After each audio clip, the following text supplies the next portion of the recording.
Welcome to the Managing the Smart Mind podcast with your host, Coach Kramer. This is episode 55.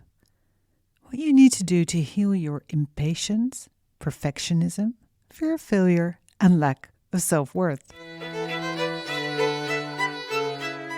Hello, smart human. Isn't it delightful to be smart? To learn new things super fast, to make the most interesting connections, to spot patterns no one else sees, to ask the smartest questions? Yes, of course it is. And you need to stop using your mind for only the things you are already incredibly good at, the stuff you're wired for. But your brain is probably muttering right now, aren't we supposed to play to our strengths? Isn't life hard enough as is? Well, yes, sometimes life is hard. But that's got nothing to do with whether or not you should start playing outside your comfort zone. And comfort zone isn't even the right term here. I want you to start playing outside your zone of excellence. I want you to start doing something you currently suck at.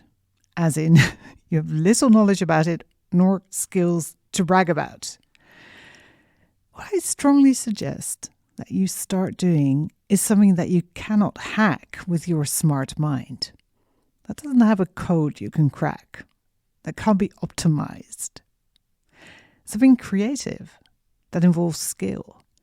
Something that will cause you to be frustrated, to fail, even if it's only at a microscopic level. Something you cannot control. Something that will heal your perfectionism, your fear of failure, your lack of inherent self-worth, your impatience. So, what things are those? What am I talking about?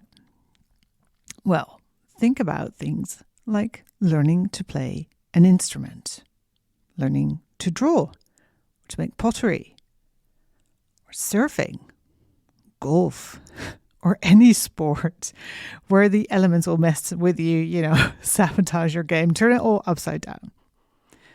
Gardening, very underestimated sport. Sometimes very high stakes and lots of disappointment. Writing fiction or poetry. It could be woodworking, martial art. You probably get the idea by now.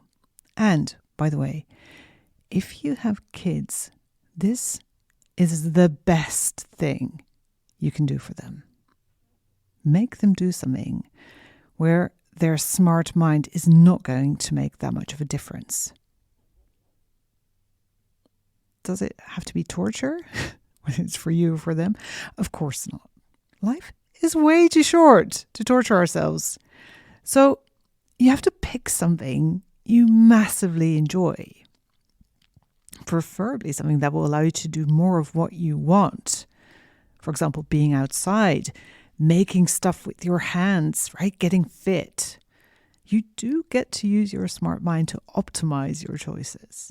So pick a sport, creative or other endeavor, and make a sacred pact with yourself. Make a pact that you will stick with this thing for at least 6 months. Will you want to quit? Hell yeah. 1,000 times. Will it be exhilarating, inspiring, delightful, as well as frustrating? Totally. Will you learn insanely valuable life skills over those 6 months? Guaranteed.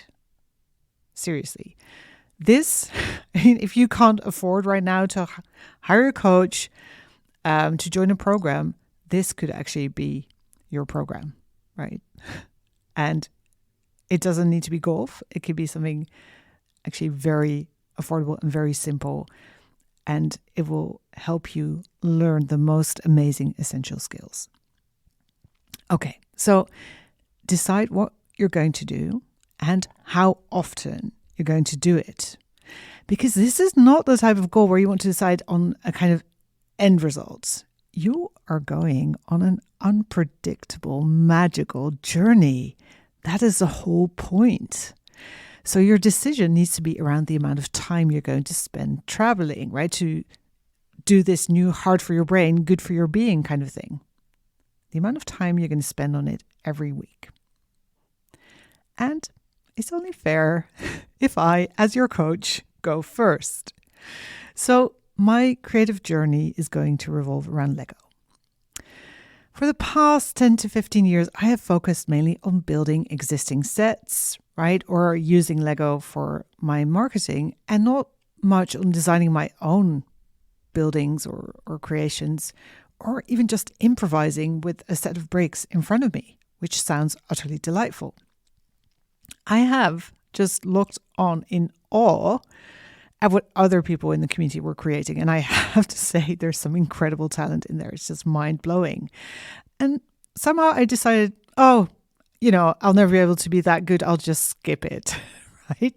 You may recognize this. So, humbug. Seriously, of course, I can create things with Lego if I lower my insane standards, right? I do not need to be a Lego master. So here is my public declaration and commitment for some fun accountability. From March this year until at least August, I will create at least 3 imperfect Lego builds a week, no matter how small. See, it can be that simple. So 3 times a week, I will spend at least 30 minutes creating something new with Lego. It doesn't have to be big, it gets to be small, but I'll do it at least 3 times a week. So if you want to follow me on this, learning to be vulnerable, fail, right? Be patient, all the things, get rid of my perfectionism. If you want to check it out, follow me on Instagram because I'm going to be sharing my creations there. And now it's your turn. What do you desire to experience? What do you want more of in your life? And how can you turn that into a creative project or sport or other practice that will allow you to overcome impatience, perfectionism, fear of failure, all the things? Are you going to play around with cyanotype, which is a lot of fun? Highly recommend it. Will you start growing your own capsicums? Will you take up urban sketching? Will you start horse riding? So many fun things you could be doing that are insanely valuable for your well-being and development, right? So I want you to have a little think, but think about it no more than like half an hour and then make a decision. Commit to doing something for 6 months. And if you'd like some accountability, let me know what you decide. You can do that on Instagram or LinkedIn, right? And I will check in with you once in a while to see how you're doing. Have an incredibly inspiring week with exactly the things you need to help you and your smart mind grow. Bye-bye.